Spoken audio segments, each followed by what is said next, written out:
Most bankers aren't ready to help you until after their third cup of coffee. But with Central National Bank's after-hours service, you don't have to wait for the bank lobby to open to get help. You can contact us from 6 to 8:30 in the morning or from 5 to 10 in the evening, and we'll connect you to a real, live, local person who can answer questions and fix problems 7 days a week. Bank different. Bank Central. Central National Bank. Member FDIC. This is a Rogue Media Network podcast. Trina Turner is our next guest. Not Tina Turner. It's actually better. Trina Turner. She has a book called Retired Party Girl. It can help you, boy or girl, if you're trying to stop drinking. And the way that she talks about her life before she got sober, her life now, while she's sober, what she does to stay sober, some of the stuff is unorthodox. It's all interesting, and she's just got great vibes. Unfortunately for you, I found myself talking a good deal during this podcast because I've really felt a connection with her, and she's so easy to talk to. So take a listen to this. Trina Turner, officially her byline is Katrina Turner on the Retired Party Girl, the journal that you got to check out. You can get it on Amazon. But we're going to turn it over to my conversation. But first, Kevin Souza.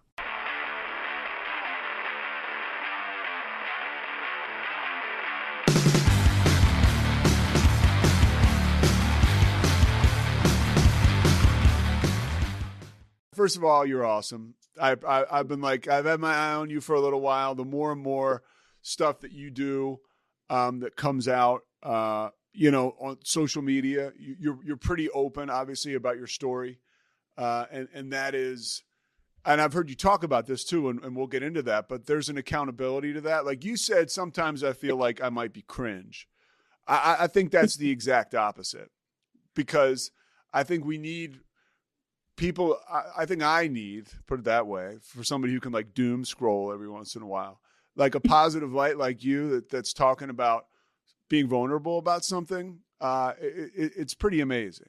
So what you're doing, it's working. And I want to talk about how alcohol didn't work for you, just like it didn't work for me. First of all, 2 years you've been sober, over 2 years? Yeah, February 2022, I got sober. Okay. Now, your life before you got sober, and this is one of the things that I think is so unique about your story. Talk a little bit about, or explain a little bit to people what you were doing with foster kids, like how that was a part of your life while you were an active alcoholic. Yeah. So I've always loved kids. I'm really good with kids. I don't know. I feel like I don't get annoyed with kids. I feel like they're just like cool little, like tiny humans. So I've always wanted to give back, and I grew up, my best friend was in foster care. My neighbor was in foster care. So I grew up around that, and I have a really I recognize I have a privileged background. My parents are still together. We were like middle class. I didn't have like a ton of trauma, I guess. So I had 2 kids of my own, and we had this like huge house with all these rooms. And I was like, this is not right that we have 2 kids in this like 4-bedroom home. Like, we need to do something. So we decided to do foster care, and it was such a cool experience. But I remember signing up for foster care, and they were like, one of the questions, because it's extensive, like obviously. Yeah. And one of the questions was like, do you drink? And I was like, yeah, I drink a lot. And she was like, oh no, we need to reframe that. Like, you can't say that. And I was like, okay, but like I do, just so you know, like I didn't drink at home, and like, I wasn't like a quote dangerous alcoholic at all, but I drank. And so whatever, they switched that. We got approved. We had foster kids. And throughout that process, there's stressful times. You have caseworkers in and out of your house without any like notice. You have all these kids with problems, and you're like trying to advocate for them while like raising all these people. We had 4 kids under 4, and I was like 21. So I was like, I don't really know what I'm doing, but I'm trying my best. Yeah, so it was really stressful. So I drank probably the most of my life. And I reached out to my caseworker and I was like, you guys, like, I am drinking a lot. Like, I'm struggling. My mental health is struggling. And she was like, okay, that's fine. Like, go to therapy. And I was like, okay. And like, nothing really came of it until I got really bad. I stopped drinking and I started talking about sobriety.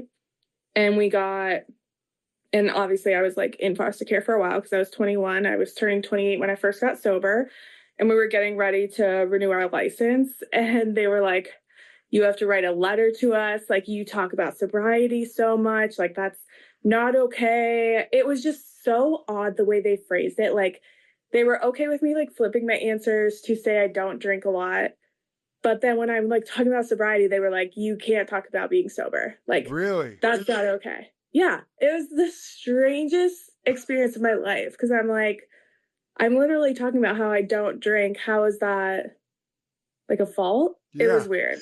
So Really that right there is a microcosm of like you whether you care to admit it or not, or at least on the outside from people, whether they were judging your kids or not, right? Your foster kids or not, like you seem to really have it together. Yeah. But when you talk about your story, that really wasn't the case. And I like when you talk about the beginning of your story, like, you know, you just want, because I can totally connect with you on this. I think I may have actually fake drunk before I actually was drunk. You know, like like it was so alluring to me that I wanted to be like that type of person. And when you said that, you know, I've been at this for a little while, like introspection and all that stuff. I think that I was the same way, you know, and you talk about that yourself. What was your first, I guess, experience with alcohol or mood altering substances?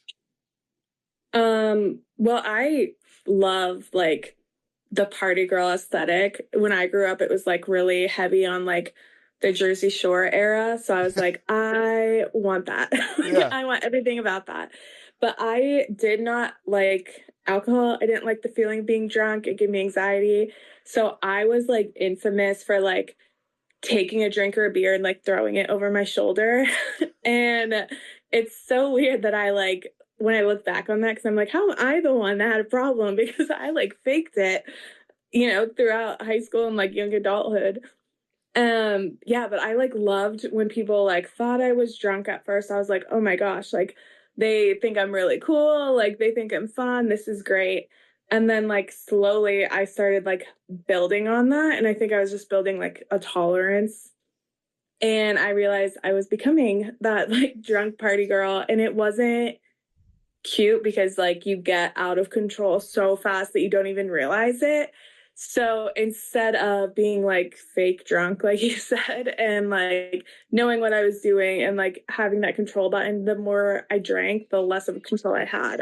The more I was like blacking out or just whatever. And the cool party girl definitely got a little trashy real quick. Well, and now you're a retired party girl.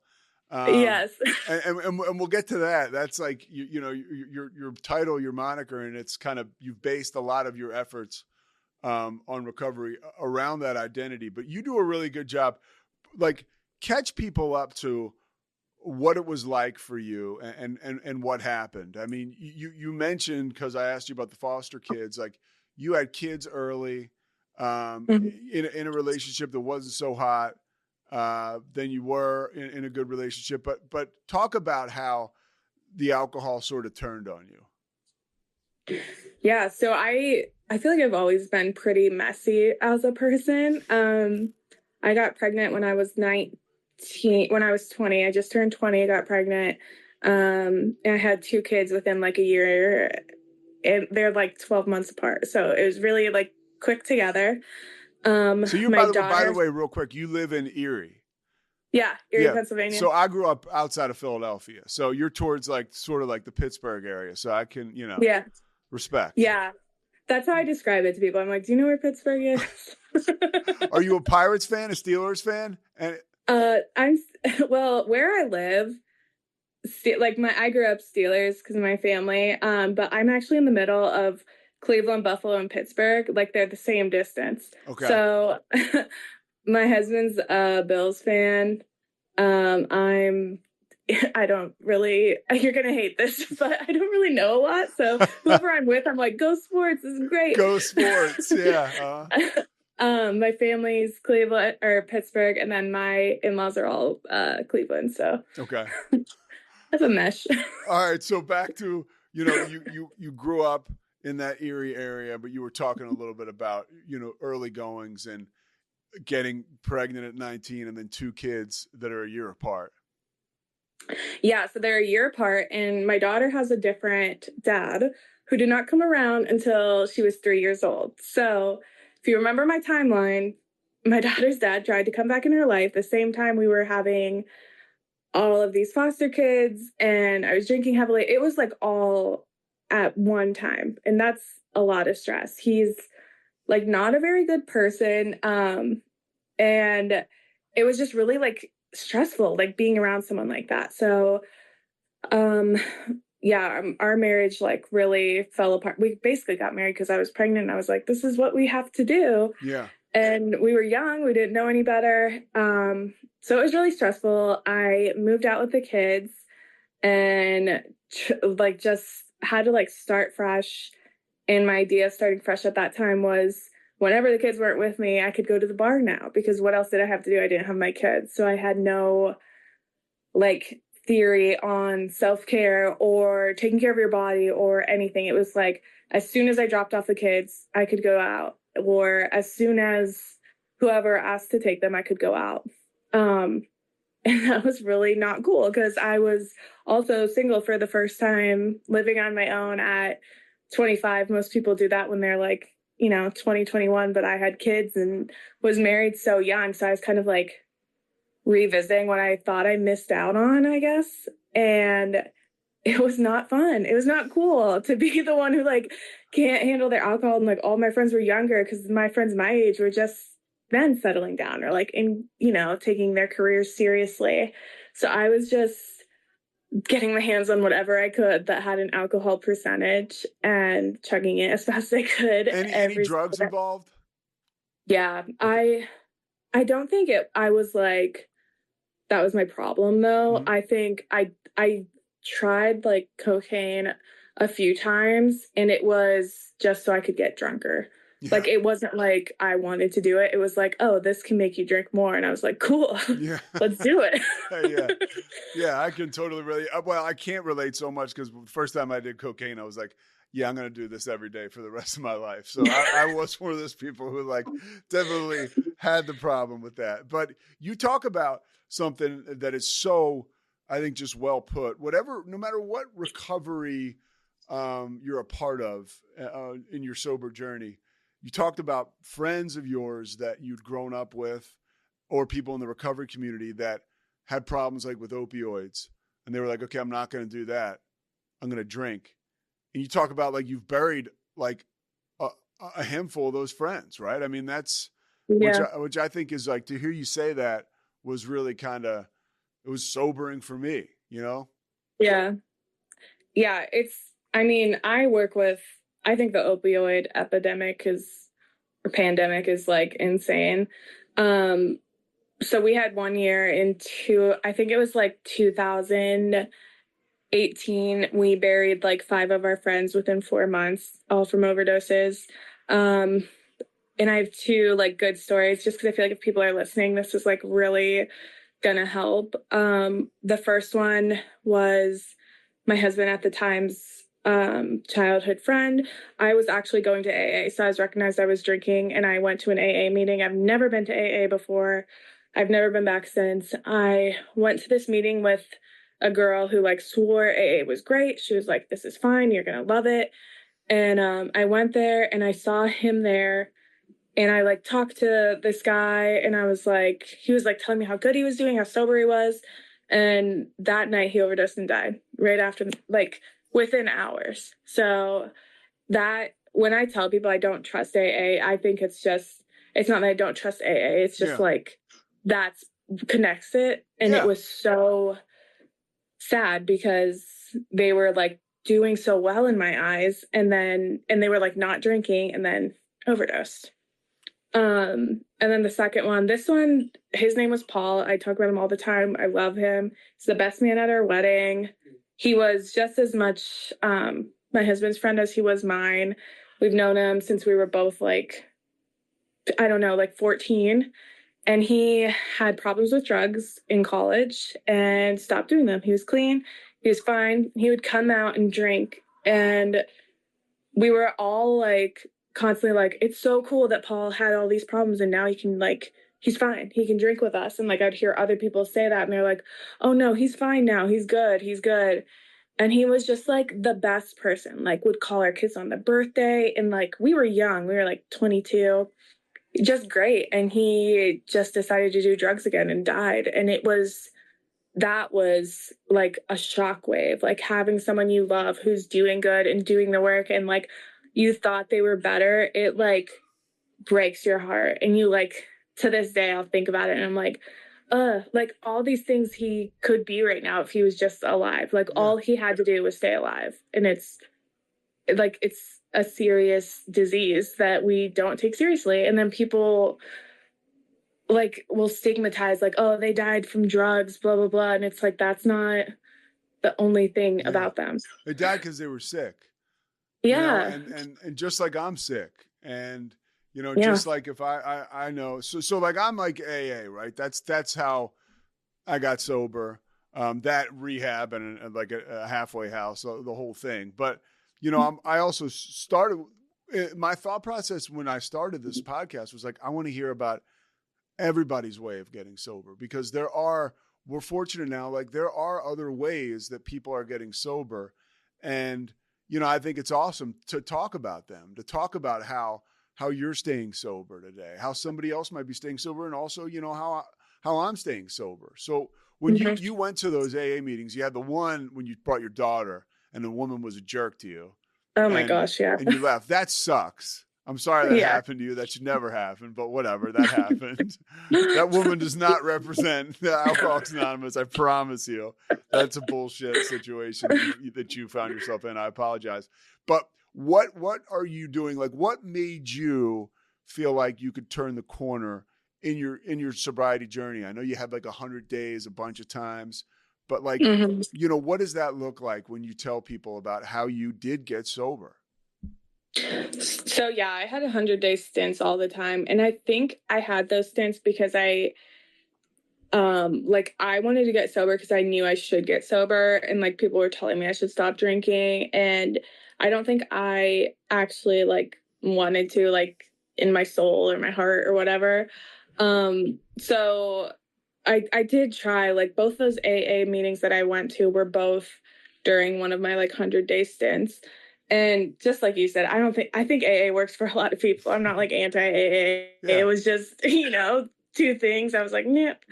So I kind of had to, I accidentally got sober this most recent time, February 2022. I had this like mental health weird like panic attack thing. And I have panic attacks all the time. I'm a girl and I am emotional and I have panic attacks often. I have anxiety my whole life, but this was different and it was like so scary to me. So I went to therapy and I just was by myself. Like I turned off social media, I turned off reality TV, and I just like sat with myself and got to know myself with my therapist. Which, by the way, even for me, who I'm a dude, you take those two things out of my life, like I'm staring at the wall sometimes. So I feel you. Yeah, those are big losses. Yeah, so I had to really like get to know myself and spend time with myself, and that was so new to me. So and this is like what I tell people because it works. It's worked for like people who I've told this story to. I sat with myself for probably 30 days. I didn't have any social media. I didn't have any like I didn't hang out with my friends really. I probably saw my family like if I had to, but with the exception of my children. But I really like had to stare myself in my face, and I was trying to like fix my mind. And through the process of taking my mental health serious, I remember specifically, I looked at my calendar and it was like March 10th. And I was like, oh my gosh, like I haven't drank in 33 days. That's so weird. And I was like, I'm going to see if I can go another 33 days. So I did. And I like during this time, I was like, yeah, I slowly introduced reality TV, especially, but social media too. And I decided to cleanse how I was going on social media. So I only followed like positive accounts or like sobriety accounts, sober curious accounts. And that's when I found the term sober curious. And I was like, oh my gosh, like I wish I knew this term when I was 100 days all those times ago, because I feel like I could have stuck with it and I wouldn't have gotten like as bad again as I was. So it was like such an accident to get sober. But then I was like, okay, now what? Because I can't go to AA because I'm scared because I still had anxiety. So I was like, oh. So I bought this like stack of sobriety books. One of them was called Sober as Fuck by Sarah Ordo.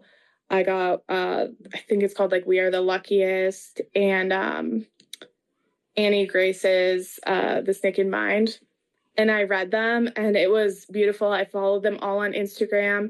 And then I kind of just like shaped my life around not drinking. So I've only followed accounts on Instagram. I had literature that was all about not drinking, and I decided to post online about not drinking. So I made a TikTok video and it's like game over from there. I just kept posting. I kept like making myself accountable and like sharing sobriety and what I was learning and how I was learning it. And then now I'm today and I'm still doing the exact same thing. So it wasn't by myself at all. It was just all these podcasts and books and resources that I took seriously and I took notes on, and the things in it that I learned, I really like implemented into my life. I didn't just read them and let them go. Yeah.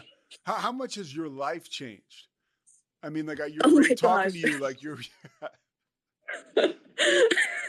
I like that is so funny to me because I just saw someone the other day. They were like, "Oh my gosh, you're sober!" Like, it's so different. Like I wouldn't be able to be who I am today if I didn't get sober. I wouldn't have people respect me like they do if I was sober. I wouldn't have like a healthy dating life. I wouldn't have a healthy parenting life. I wouldn't have a healthy life in general. Like I take care of my body. I take myself seriously. I know what I can do and I do it.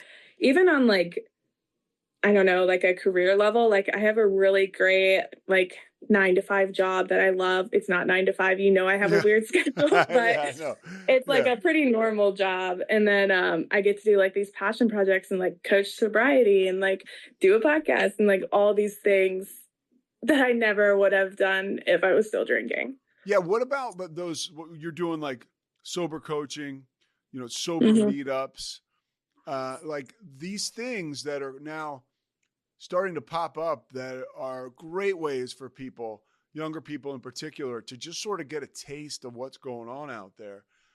Talk a little bit about your experience spearheading like these sober journeys for people. Yeah, so I love the fact that when we get sober, we can kind of like reinvent ourselves, and it's not a bad thing. Like you're still yourself. You're just like, it's a fresh page, new chapter.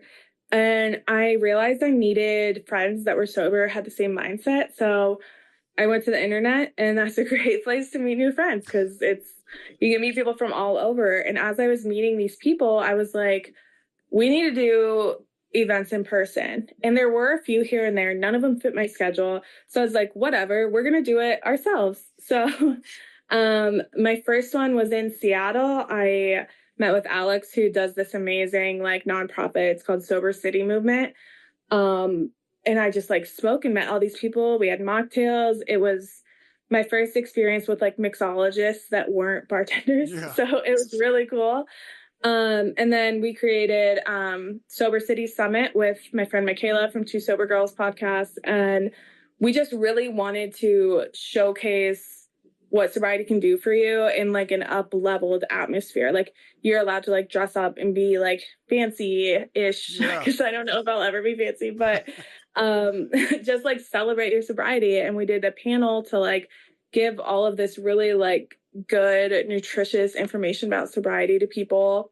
And then every month I really need it in my hometown because I'm from Erie, and it's there's nothing to do but drink, allegedly. So it's really, really hard here. So I met with this girl who runs Sobriety, and we do every single month happier hours is what we call them. And we showcase like a local restaurant that has mocktails on their menu continuously. And we just all meet up and have mocktails. So I feel like if you don't have that in your area, no matter where you live, because if you saw where I live and you don't know where your area is, you wouldn't think think there was much to do there. But even in the smallest town, you can just, post on like a meetup. It's the same thing if you're somebody who does 12 steps, right, or AA. It's like, all right, well, if meetings aren't jiving for you, like you can start one, like like in your town or whatever. And it sounds like you're talking about you can do the same exact thing. That's exactly what you did. Yeah. And it's not like, I thought it was going to be this big, heavy pressure, but it's not. It's just laid back people who don't drink and want to hang out and feel normal and maybe hold like a fancy glass or like have garlic bread. I don't know, but it works and it's cool. How are you doing with, you said another thing, and I see people in recovery, they'll deal with this, is that your life drinking, there were fireworks, there was drama, right? Like not the healthiest of shit, but like it flips a switch in a lot of us where it gives us that rush, like maybe almost the same as like alcohol and drugs. And you've been real honest about the fact that like sometimes like, there's a point where you're like, do I miss that? Like maybe I missed that a little bit. Like I see it in myself. Sometimes I'll know, and I'm not like a real anger dude, but like if I have a reason to resent someone, I'll go there like all day and I'll find you reasons to tell you why I can do that until I'll snap out of it. But like, describe that a little bit, if you don't mind, like the drama aspect and how you still can kind of see it rear its head, even in your sobriety. Yeah, I'm a very dramatic person. I love it. I love like the tea and attention. I will never deny that. And I've never been like shy or like scared to talk to people. And sometimes I find myself missing, just like alcohol gives you this like false belief that you're like free and careless and like all these things. So I'll find myself like, oh, I wish I could do that. Or like, especially when you're like dating without alcohol, it's weird. And you're like, what am I doing? How do you tell people that are just getting into that? Like some of the girls you're coaching, like that to me was like a Herculean task over the first like 2 years of my sobriety. And now well, I don't think anybody would say I've figured it out, but I'm not like terrified when I go on dates now. I look forward. I mean, I have a girlfriend now for a long time, and that's been just a total gift of this program. I'm finally like attracting people who, might be picking up what I'm putting down, like through sobriety, right? And like good energy, good people. But it's hard dating early on. It's tough.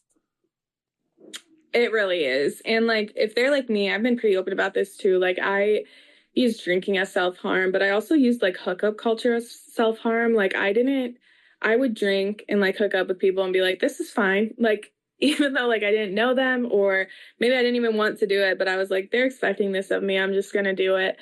So it was really weird being sober. And like, I decided not to hook up with anyone for like a year. And I like dated during that time. So like, God bless that man. But like, I had to kind of date myself first before I dated other people. And who came up with this idea? So I found a podcast. I can't remember this girl's name, but she has a podcast. It's called Date Yourself Instead. Okay. And I listened to it because I was like sad about like an ex or something one day. And I was like, this girl is good. Like it was just what I needed. And ever since then, I'm like, I'm going to date myself because I really can't remember her name, but like the general synopsis is like, you're in control of your life. Like you have to learn what you like, what you love, what you find interest in, like the boundaries that you have and set those, and the right person will come to you. You don't like create boundaries around what another person wants or like. And that's hard when you've been getting drunk for 15 years or whatever. Like for me, that was tough to really figure out like, what do I like to have the courage to, like you said, like, it's kind of about you. Like you, like you get to pick, Yeah. like you get to pick. Like, it's not about, I know I was on my little, like, dating stuff. Like, I was like so excited to get picked that I was like, oh, this is awesome. Like, how can I make this work with this person? Because I, like, in my eye, like, that's an idea of what I would want to be with. And you can screw yourself up and waste a lot of time doing that, and it's pretty cool it's empowering to use these tools to create a healthy dating life. Yeah, I agree, because just like you, especially when you're drinking or have low self-confidence, whatever it is, getting picked is like the best feeling, like the best, like, especially like while I was drinking a lot, I was in like a tumultuous relationship also. So like I was breaking up with someone, getting back together with them. Yeah. So it's like, how can I make them jealous? Like this person's so like cool. And it's like, I don't know. It's weird when you get that confidence back and you're like, oh wait, like they could be cool and I still don't want them because they don't have this, this, and this. Like you have like this bravery to be like, I don't have to be flattered by every person looking my way. I always tell the story. I was dating a woman who, like, I shouldn't have been dating her. She shouldn't have been dating me. We were disasters. So I get sober and I'm in rehab and she comes to visit me. God bless her. Right. So she comes to visit me, but she shows up. She's a little off. Like, I think she might be on something. And, she's showing me her phone, showing me some pictures of her daughter. And then like a text from a dude comes through. And I'm like, who's the guy? Like, I'm all like, I'm jealous. All like for the past 14 days or whatever, up until this point, I was feeling pretty good. And all of a sudden I went back there and I like, remember for me, it was sort of like a God thing, Trina, almost. But I was like, I just asked like the universe or God for the courage to ask her to leave because like this wasn't working. And I remember I did that and she left.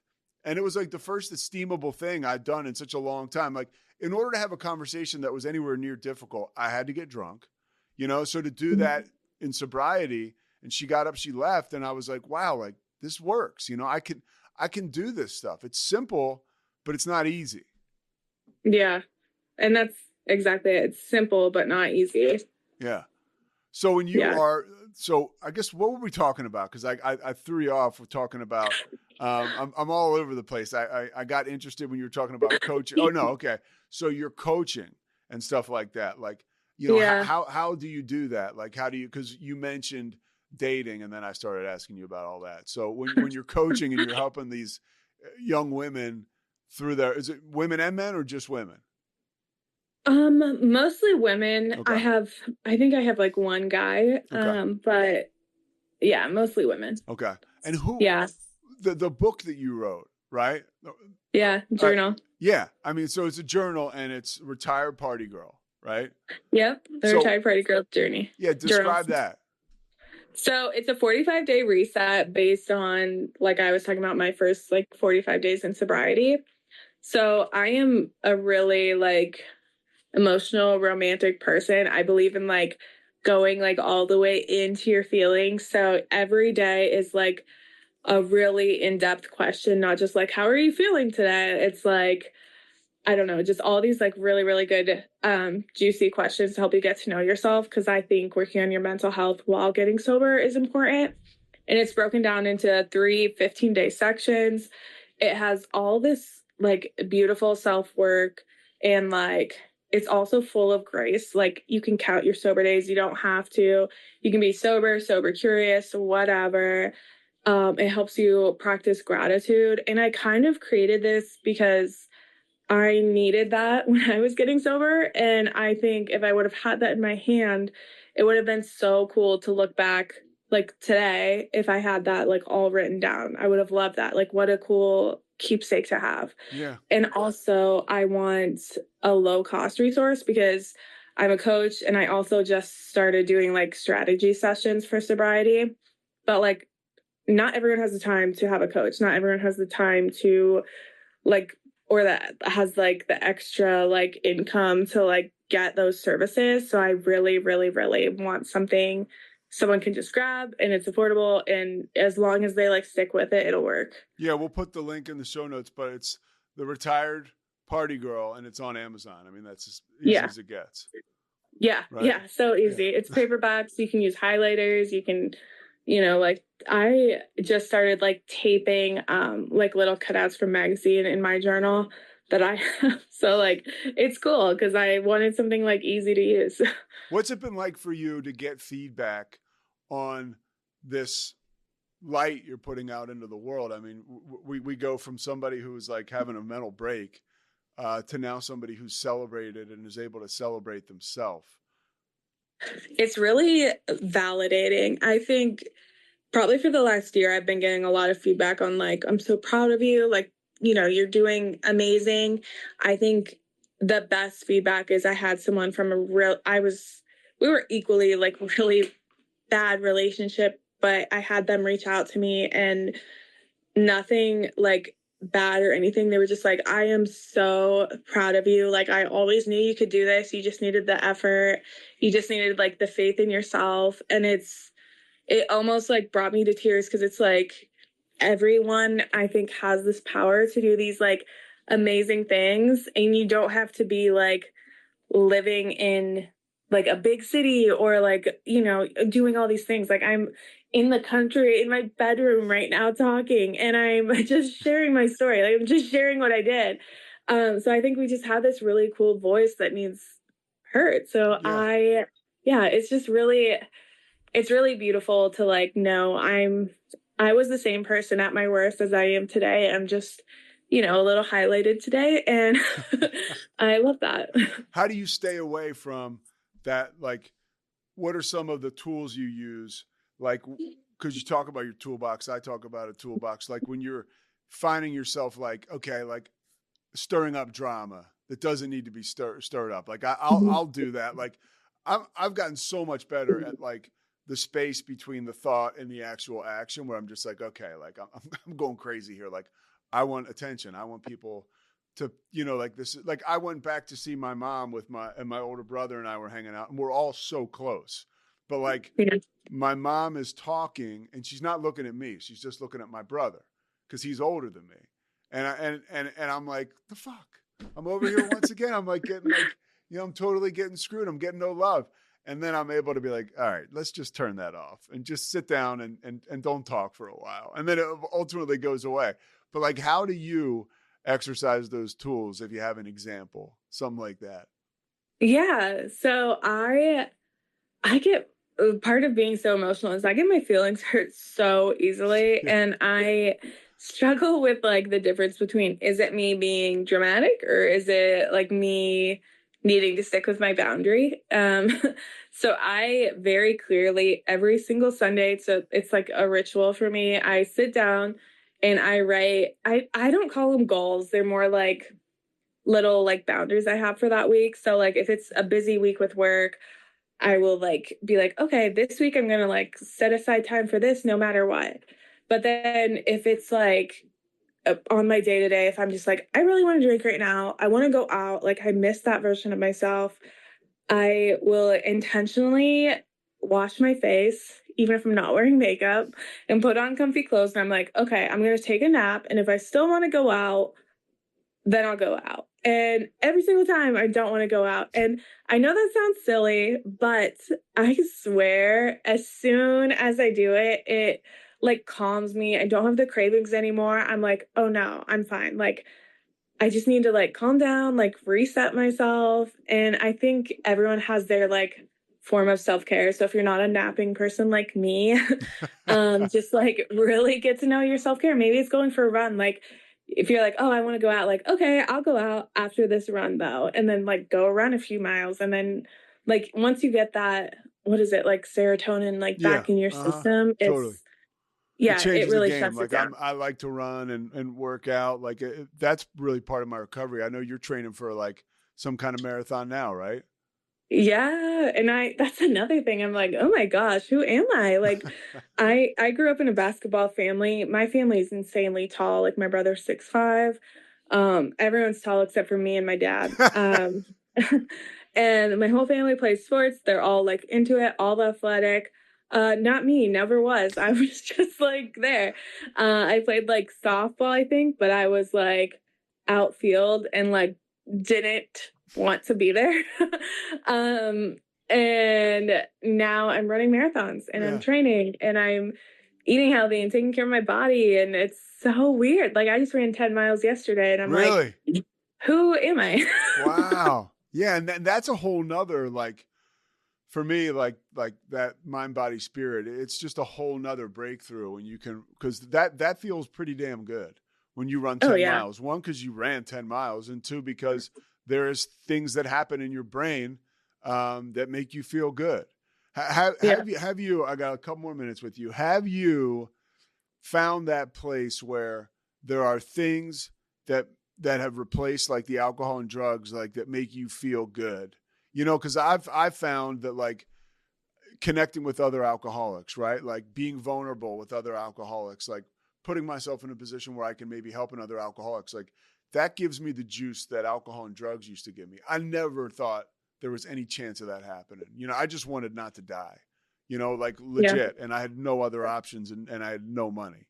You know, like if I had another $20 left, we might not be talking, you know, like for real. Yeah. And so like, how are you able to like, I guess what enables you and gives you that juice when you talk about in sobriety? What things, what happens? Honestly, like I think it's cool that I get to be the first person in my family that's sober. I don't know anyone that was I just found out my grandpa got sober. He was like in politics and got sober. So that was cool. But like as far as my parents, brothers, sisters, I get to be sober. That's such a privilege. I think about Paul. I think about my friends that didn't ever get to be the age I am. They didn't get to be sober. And I look at my kids and I'm like, this is so cool. Like they get a sober mom. Like I never had that.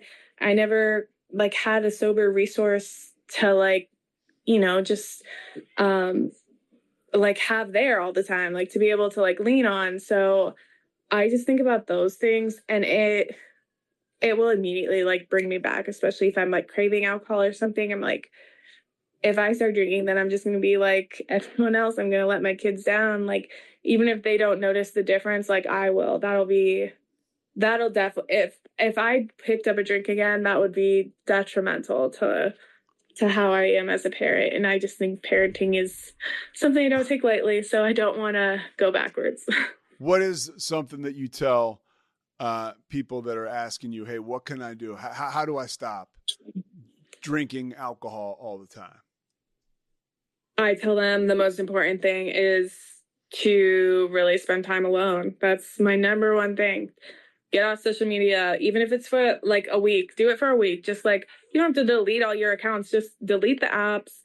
Don't hang out with your friends for 1 week, do a self-care week, get to know yourself, ask yourself the hard questions, ask yourself like what you're resenting yourself for. Cause I feel like 85% of the time, if you're drinking a lot, there's something that you like cannot like forgive yourself for that you're covering up. That's what I've found with, you know, within my coaching and things. So I think getting to know yourself and forgive yourself and learning to love yourself for 7 days it'll change your life. And then do it for 45.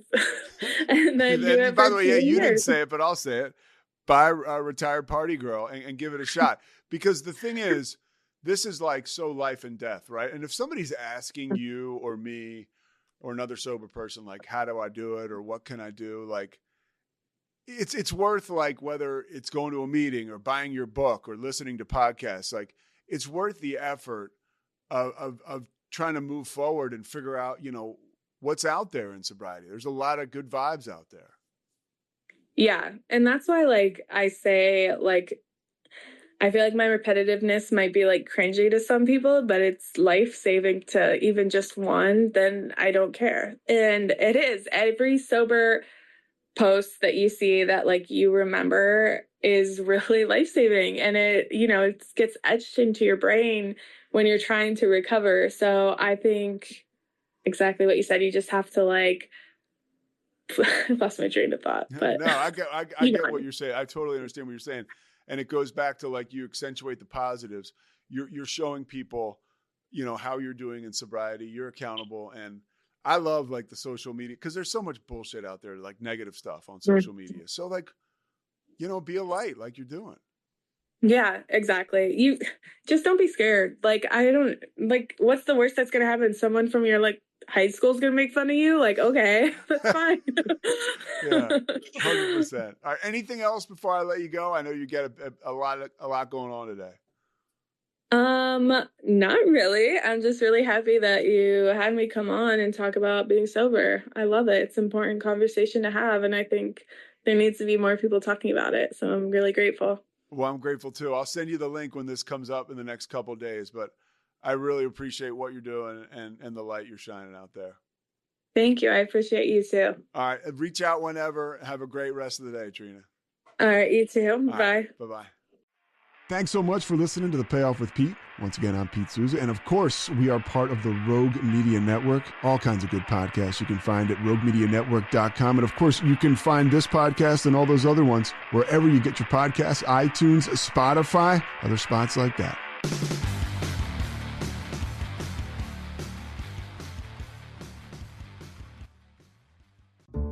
This has been a Rogue Media Network production.